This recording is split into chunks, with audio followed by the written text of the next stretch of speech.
नमस्कार, जय हिंद, वंदे मातरम दोस्तों। स्वागत है आप सभी का हमारे यूट्यूब चैनल स्टडी पॉइंट्स में। तो यूपी पुलिस कांस्टेबल 31 अगस्त का जो आपका पेपर हुआ था उसके एनालिसिस के साथ हम यहाँ पर आ चुके हैं। सेकंड शिफ्ट में आपके जो जीके जीएस के क्वेश्चन पूछे गए थे उनको यहाँ पर हम डिस्कस करने वाले हैं। तो वीडियो को सबसे पहले आप लोग कर दीजिएगा लाइक और शेयर। चैनल से पहली बार जुड़े हैं तो चैनल को सब्सक्राइब कर लीजिएगा, बेल आइकन को प्रेस कर लीजिएगा, जिससे कि आने वाली वीडियो का नोटिफिकेशन आपको समय से मिल सके। तो चलिए शुरू करते हैं आज का इम्पोर्टेंट एनालिसिस।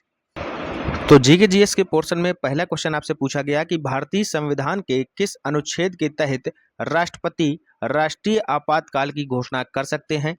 तो ये आपका यहाँ पर राइट आंसर हो जाएगा अनुच्छेद 352। अनुच्छेद 352 के तहत राष्ट्रपति जो हैं वो राष्ट्रीय आपातकाल की घोषणा करता है। ठीक है, अगला क्वेश्चन यहाँ पर पूछा गया कि पुस्तक वॉर एंड पीस किसके द्वारा लिखी गई थी। तो जो आपकी पुस्तक है वॉर एंड पीस ये लिखी गई थी लियो टॉल्स्टॉय के द्वारा। ऑप्शन नंबर डी यहाँ पर लियो टॉल्स्टॉय आपका राइट आंसर हो जाएगा। क्लियर है।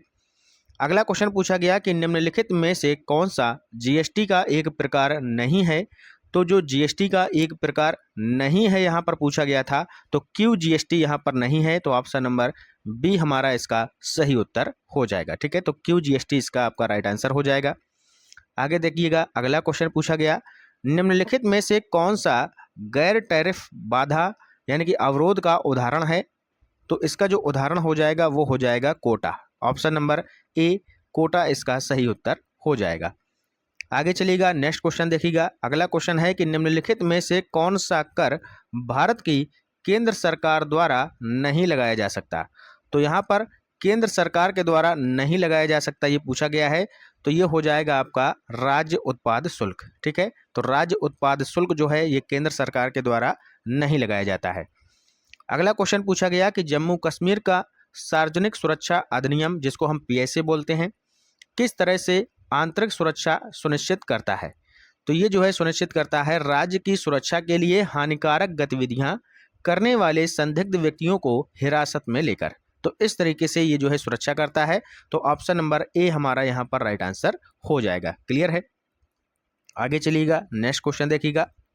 अगला क्वेश्चन है आतंकवाद फैलाने के लिए आतंकवादी जिन इंटरनेट तकनीकों का उपयोग करते हैं उन्हें कहा जाता है। तो क्या कहा जाता है भैया, तो इनको कहा जाता है साइबर आतंकवाद। ठीक है, ऑप्शन नंबर बी इसका सही उत्तर हो जाएगा, साइबर आतंकवाद। क्लियर है। अगला क्वेश्चन है बिजली उत्पादन के लिए मुख्य रूप से किस जीवाश्म ईंधन का उपयोग किया जाता है।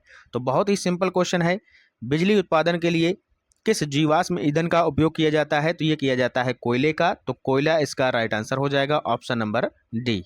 ठीक है, आगे चलिएगा, नेक्स्ट क्वेश्चन देखिएगा। अगला क्वेश्चन है क्वेश्चन नंबर 66। डैश खालिस्तान दिया है, यह एक टूल किट है जो वित्तीय सेवाओं को लक्षित करता है और हैकर्स को अपना स्वयं का ट्रोजन मैलवेयर बनाने में सक्षम बनाता है। तो क्या होगा इसका राइट आंसर। कौन ऐसा टूल किट है जो वित्तीय सेवाओं को लक्षित करता है। तो ये भैया करता है आपका जियोस, यानी कि ऑप्शन नंबर सी आपका यहाँ पर राइट आंसर हो जाएगा, जियोस। क्लियर है। आगे देखिएगा, अगला प्रश्न, नीति आयोग का मुख्य कार्य क्या है। तो नीति आयोग का मुख्य कार्य क्या है ये आपसे यहाँ पर पूछा गया है।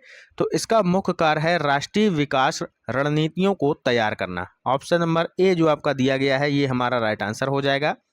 ठीक है भैया, ऑप्शन नंबर ए हमारा यहाँ पर राइट आंसर हो जाएगा, राष्ट्रीय विकास रणनीतियाँ ये जो है तैयार करता है। आगे चलिएगा, नेक्स्ट क्वेश्चन देखिएगा। अगला क्वेश्चन यहाँ पर दिया गया है दक्षिण पूर्वी एशियाई राष्ट्रों का जो संगठन है आसियान, ठीक है, तो इसका मुख्य उद्देश्य क्या है। तो आसियान का मुख्य उद्देश्य क्या है ये यहाँ पर आपसे पूछा गया है। तो इसका मुख्य उद्देश्य है आर्थिक विकास, सामाजिक प्रगति और सांस्कृतिक विकास। ऑप्शन नंबर बी इसका सही उत्तर हो जाएगा। ठीक है, आगे देखिएगा, अगला प्रश्न यहाँ पर क्या दिया है। अगला प्रश्न पूछा गया है कि कौन सा भारतीय राज्य शास्त्रीय नृत्य मोहिनी अट्टम के लिए प्रसिद्ध है। तो भैया मोहिनी अट्टम कहाँ का शास्त्रीय नृत्य है। तो ये है केरल का, सभी को पता होगा, ऑप्शन नंबर ए केरल इसका सही उत्तर हो जाएगा। ठीक है, अगला क्वेश्चन देखिएगा। अगला क्वेश्चन है निम्नलिखित में से कौन सा मेलानोनोरिया त्वचा कैंसर का कारण है। तो भैया बताइएगा कौन सा त्वचा कैंसर का कारण है। तो ये हो जाएगा ओजोन अवक्षय। ऑप्शन नंबर बी ओजोन अवक्षय इसका सही उत्तर हो जाएगा। क्लियर। आगे चलिएगा, नेक्स्ट क्वेश्चन देखिएगा। 1987 में हस्ताक्षरित भारत श्रीलंका समझौते का मुख्य उद्देश्य क्या था? तो भैया 1987 में जो आपका भारत श्रीलंका समझौता हुआ था, इसका मुख्य उद्देश्य था कि श्रीलंका में नागरिक संघर्ष को हल करना और तमिल अल्पसंख्यक अधिकारियों को सुनिश्चित करना। ठीक है, तो ऑप्शन नंबर डी इसका यहाँ पर राइट आंसर हो जाएगा, ऑप्शन नंबर डी। ठीक है, ऑप्शन नंबर डी इसका सही उत्तर हो जाएगा। क्लियर है। आगे देखिएगा, नेक्स्ट क्वेश्चन। अगला प्रश्न है, जब विमुद्रीकरण होता है तो मुद्रा अपना डैश खो देती है और किसी भी प्रकार के लेन देन के लिए कानूनी धन के रूप में उपयोग की जाने वाली स्थिति में नहीं रह जाती है। तो क्या खो देती है? ये खो देती है अपना मुद्रा मूल्य, यानी कि option number C currency value को खो देती है। ठीक है, तो ऑप्शन नंबर सी आपका यहाँ पर राइट आंसर हो जाएगा। आगे देखिएगा, नेक्स्ट प्रश्न। राष्ट्रीय खाद्य सुरक्षा मिशन, जिसको हम NFSM बोलते हैं, ये कब शुरू किया गया था? तो ये शुरू किया गया था 11वीं पंचवर्षीय योजना के अंतर्गत। और कब किया गया था? अंत में किया गया था, यानी कि 11वीं जो पंचवर्षीय योजना है उसके अंत में ये जो है किया गया था। ऑप्शन नंबर बी इसका सही उत्तर हो जाएगा। नेक्स्ट क्वेश्चन देखिएगा, अगला प्रश्न आपके सामने दिया है, किस भारतीय ने 2023 रेमन मैग्सेसे पुरस्कार जीता था? तो भैया रेमन मैग्सेसे पुरस्कार जीता है रवि कन्नन ने। ऑप्शन नंबर सी आपका यहाँ पर राइट आंसर हो जाएगा। ठीक है, रवि कन्नन। अगला क्वेश्चन है कि यहाँ पर लिखा है व्यास का प्राचीन नाम क्या है?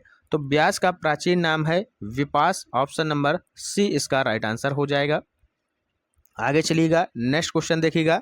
निम्नलिखित में से कौन सा थोक मुद्रास्फीति का उपसमूह है? तो बताइएगा, मुद्रास्फीति के उपसमूह कौन से हैं? तो ये है आवास और खाद्य मुद्रास्फीति दोनों, यानी कि ऑप्शन नंबर बी इसका आपका जो है राइट आंसर हो जाएगा।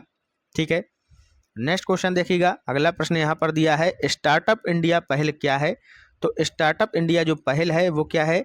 यह एक नवाचार और उद्यमिता को प्रोत्साहित करता है। ठीक है भैया, तो क्या करता है? नवाचार और उद्यमिता को प्रोत्साहित करता है, तो इसलिए ऑप्शन नंबर डी इसका राइट आंसर हो जाएगा। ठीक है, आगे देखिएगा, नेक्स्ट क्वेश्चन।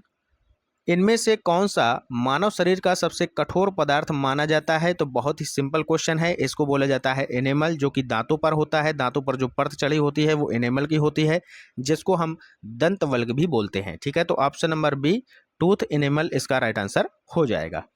आगे देखिएगा, अगला प्रश्न।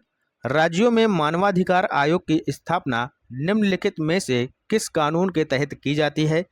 तो किस कानून के तहत की जाती है भैया? तो ये की जाती है संयुक्त राष्ट्र, जिसको हम बोलते हैं विशेषाधिकार और उन्मुक्ति। ऑप्शन नंबर बी इसका राइट आंसर हो जाएगा। कई बच्चे यहाँ पर मानवाधिकार संरक्षण अधिनियम लगा कर आए हैं, तो ये आपका गलत है। ठीक है, आगे देखिएगा, नेक्स्ट क्वेश्चन देखिएगा। अगला क्वेश्चन है कि बास्केटबॉल के आविष्कार का श्रेय निम्नलिखित में से किसको दिया जाता है? तो ये दिया जाता है डॉक्टर जेम्स नाइस्मिथ को। डॉक्टर जेम्स नाइस्मिथ को दिया जाता है बास्केटबॉल के आविष्कार का श्रेय। अगला प्रश्न है, डैश लगा है किसी प्रकार के टेक्स्ट संदेश या SMS के माध्यम से फिशिंग क्या कहलाता है भैया? तो फिशिंग कहलाता है smishing. Option number C smishing इसका राइट आंसर हो जाएगा। अगला क्वेश्चन है, बहुत ही सिंपल है, उत्तर प्रदेश के राज्य पुष्प का नाम क्या है?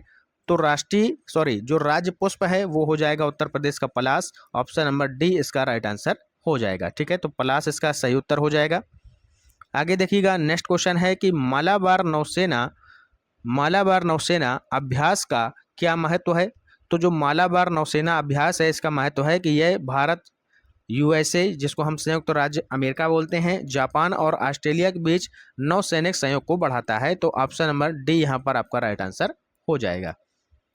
आगे देखिएगा, नेक्स्ट क्वेश्चन दिया है, निम्नलिखित महासागरीय धाराओं में से कौन सी अन्य धाराओं से भिन्न है? तो इन 3 धाराओं में कौन सी भिन्न है? तो वो है लेब्राडोर। ठीक है, नेक्स्ट क्वेश्चन है, निम्नलिखित में से कौन सा सिंथेटिक फाइबर का उदाहरण नहीं है? तो सिंथेटिक फाइबर का जो उदाहरण नहीं है वो है आपका कपास। ऑप्शन नंबर डी यहाँ पर कॉटन आपका राइट आंसर हो जाएगा। ठीक है, कपास। अगला क्वेश्चन देखिएगा, किस देश को उगते सूरज की भूमि के नाम से जाना जाता है? तो किस देश को जाना जाता है? बहुत ही सिंपल क्वेश्चन है, जापान इसका सही उत्तर हो जाएगा, ऑप्शन नंबर ए। ठीक है, नेक्स्ट क्वेश्चन देखिएगा, भौतिकी में नोबेल पुरस्कार जीतने वाले पहले भारतीय कौन थे? तो ये भी बहुत ही सिंपल क्वेश्चन है, सीवी रमन इसका राइट आंसर हो जाएगा, ऑप्शन नंबर बी। ठीक है, सीवी रमन इसका राइट आंसर हो जाएगा। नेक्स्ट क्वेश्चन है, यूरोपियन यूनियन का मुख्यालय किस शहर में स्थित है? तो बताइएगा यूरोपियन यूनियन का मुख्यालय कहाँ पर स्थित है? तो ये भैया आपका स्थित है ब्रुसेल्स में, ऑप्शन नंबर डी, ब्रुसेल्स इसका सही उत्तर हो जाएगा। ठीक है, अगला क्वेश्चन है कि भारत में किस नेता के जन्मदिन को बाल दिवस के रूप में मनाया जाता है? तो बच्चों वाला क्वेश्चन है बिल्कुल, ये मनाया जाता है जवाहरलाल नेहरू के बाल दिवस के रूप में। ठीक है, आगे देखिएगा, अगला क्वेश्चन है, ये भी बहुत ही सिंपल क्वेश्चन है, फसलों के चक्रीकरण का अर्थ क्या है? तो इसका अर्थ होता है कि मिट्टी की उर्वरता बनाए रखने के लिए एक ही भूमि पर क्रमिक रूप से विभिन्न फसलें उगाते हैं। ठीक है भैया, तो ऑप्शन नंबर सी इसका राइट आंसर हो जाएगा। आगे देखिएगा, नेक्स्ट क्वेश्चन यहाँ पर क्या पूछा गया है? अगला क्वेश्चन यहाँ पर पूछा गया है कि हाल ही में मार्च 2024 तक सर्वसम्मति से इंटरनेशनल टेली कम्युनिकेशन यूनियन, जिसको हम ITU बोलते हैं, के डिजिटल इनोवेशन बोर्ड के सह अध्यक्ष के रूप में किसे चुना गया है? तो ये चुना गया है नीरज मित्तल को, ऑप्शन नंबर ए यहाँ पर सही उत्तर हो जाएगा। अगला क्वेश्चन है, 1764 में बक्सर की लड़ाई में अंग्रेजों ने किस भारतीय शासक को हराया था? तो ये हराया था मीर कासिम को। ठीक है, मीर कासिम इसका राइट आंसर हो जाएगा।